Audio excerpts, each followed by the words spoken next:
Virgo, greetings and salutations, my friends. Um, Today we're doing something a little different.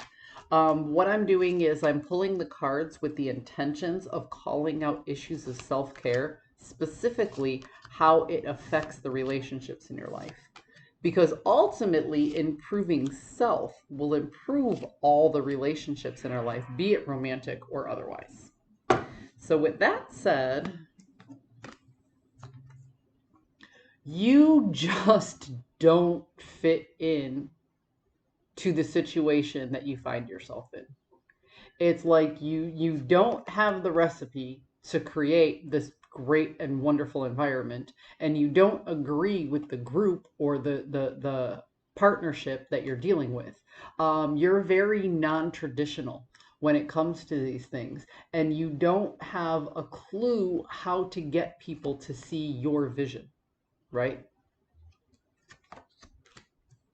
And ultimately, it's because you've outgrown a particular situation or plan or idea that you had. You see, the Two of Wands is about somebody, um, the Two of Wands in the upright is about somebody who has a vision. You know, they have the world in their hands and then they have the entire world in front of them. And they can either choose this wand, which is stagnant, to go inside and daydream about what they want, or they can choose to move forward. You see how his hand is on this one moving forward? And they can bring their idea and their vision out into the world. However, you got that in the inverse with the Ace of Wands in the upright. So you have grown. You have the potential to take what you have and move it elsewhere and bring it elsewhere, right?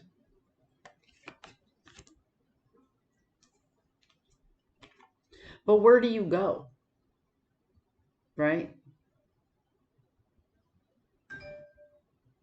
And who goes with you? You see, Virgo, what I get here is that in your head, you want a lot of change. But when it comes time to express that change, you fall short, right? Maybe you've tried in the past and it hasn't worked.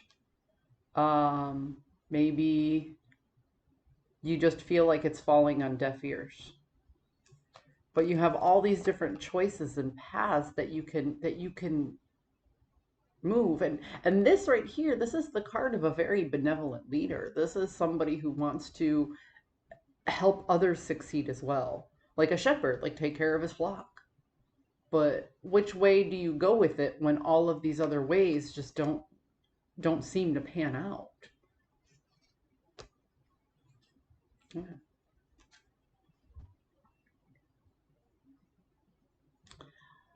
You feel like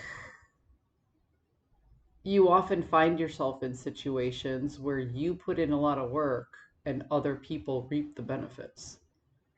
And you're tired of creating other people's perfect ideas and utopias while you're just sitting there thinking it's never enough.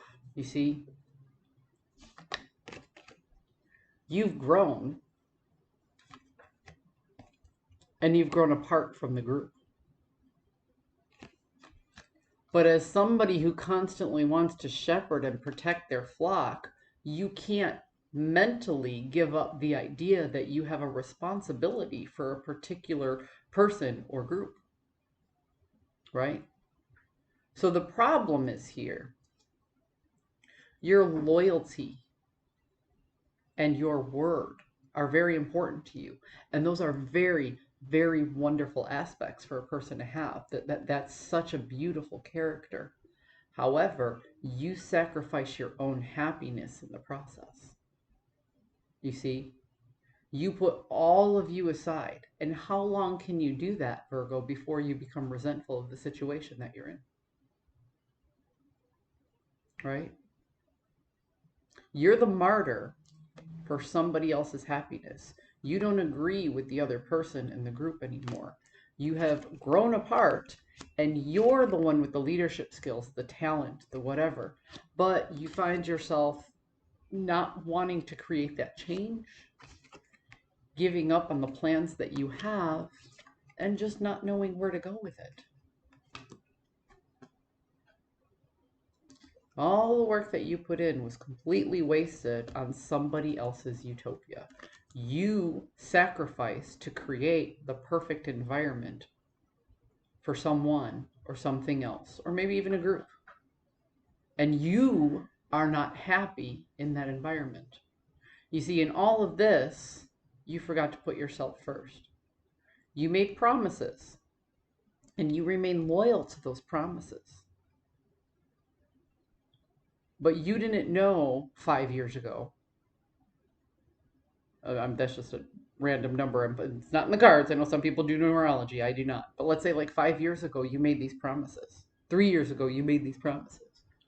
And now you're looking at it and you're like, well, I kept my promises. I'm good to my word, but am I really happy here? You supported somebody else's dreams.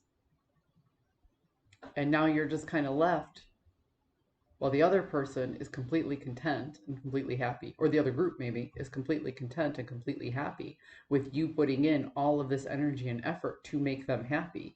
And you're just kind of there. You're comfortable, but you're not happy. How long can you continue to stay in that energy before you become resentful, Virgo? Now, I do want to remind you, because now I'm just repeating myself, but I do want to remind you that the purpose of this reading was to call out issues of self-care and see how it affects relationships. Virgo, you sacrifice yourself for other people. And then when you want or you need something, you don't ever get what you want or you need out of the situation. But it's not so bad that you leave. It's just enough. But you can get used to anything. You know what I mean? There are people who live out on the street who get used to sleeping on the concrete. Is that where you want to? I mean, I'm not saying you're going to be out on the street, but what I'm saying is, are you just making excuses to be comfortable with things that you're really kind of uncomfortable with? Hmm. So, if you're triggered or upset by this particular reading, please feel free to vent your frustrations in the comments below. It's better that you vent them to me, somebody who understands, somebody who's a stranger, and somebody who's removed from the situation, than to vent these things out on your loved ones. Take the time to really think about this. Sit down with yourself and see what changes you need to create. And then make those changes a little bit at a time. I hope you found a message that serves your highest good, and I'll see you next time.